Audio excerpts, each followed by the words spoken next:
সেই সুদূর ঢাকা থেকে আসছি আমি আজকে ঈদের দিন।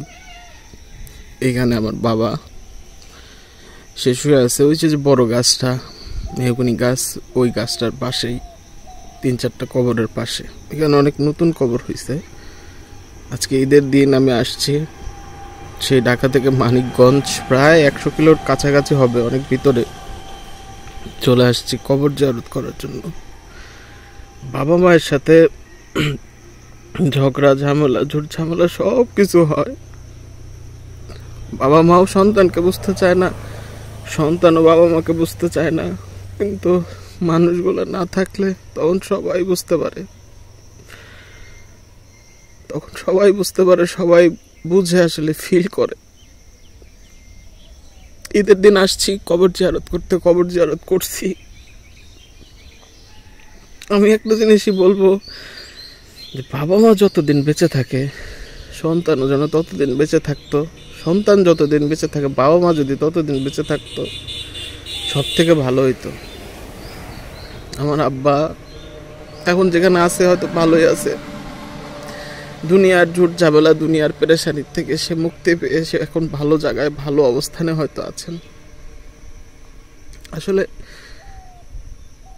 লাইফে বাবা মাটা খুব জরুরি, খুবই জরুরি। বাবা মা না থাকলে দুনিয়া অন্ধকার, এক কথায়।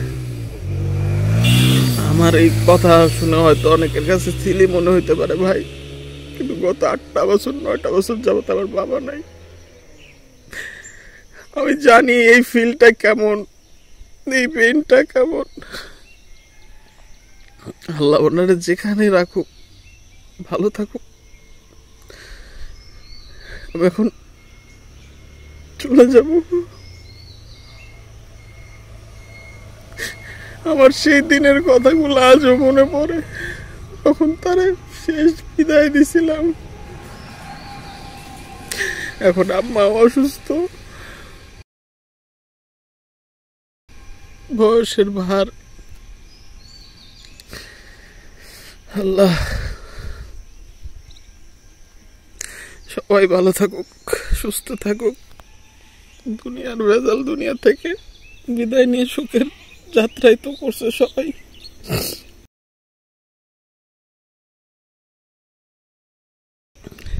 সবাই চলে যাবে, কেউ থাকবে না, বাট বাস্তবতাটা আসলে মেনে নেওয়াটা একটু কঠিন হয়ে যায়, এবং এটাই বাস্তব। আসলে মৃত্যু চির নির্ধারিত আর কি, এটাই মানুষের ফিউচার। আজকে একটা ইন্টারভিউ দেখলাম, ফারুক সাহেব বললো যে আপনার ফিউচার প্ল্যান কি? ফারুক সাহেব বলতেছে যে মৃত্যু তার ফিউচার প্ল্যান। আসলে মৃত্যু মানুষের ফিউচার অবশ্যই, তাছাড়া উপায় নাই। এখন আবার রওনা দিয়ে দিব, 12টা 12:30 বেজে গেছে, প্রায় ভর দুপুর। বাড়িতে যাইতে চাইছিলাম, বাড়িতে যাব না, কবর জিয়ারত শেষ করছি। মনের ভিতরে একটা শান্তি লাগতেছে। ভালো থাকুক পৃথিবীর সকল বাবা মা, ভালো থাকুক।